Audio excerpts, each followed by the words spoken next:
Hey guys, welcome back to Traxxas Slash Tutorials. Today we are going to be installing RPM part number 81162. It's the wide front bumper in black for Traxxas Rustler, Stampede, Nitro, Sport, and Bandit. It is also compatible with the Slash 2.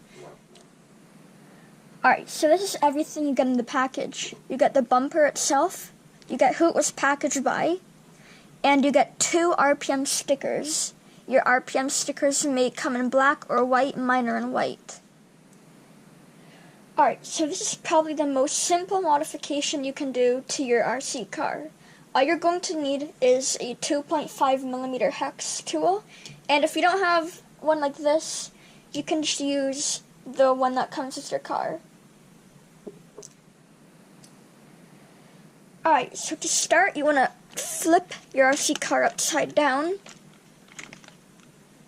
and there you can see the little skid plate, which is actually really useless. If you think about it, the wheels are in front of the bumper.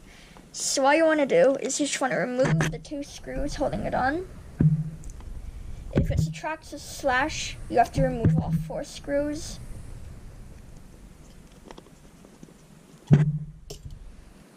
Alright, so once you remove both screws, you can just go ahead and take this right off. And in its place, you can put the new RPM front bumper. You can tighten it up using both screws. Alright, now that is a lot better. Before we had this little thing on there, now we have this.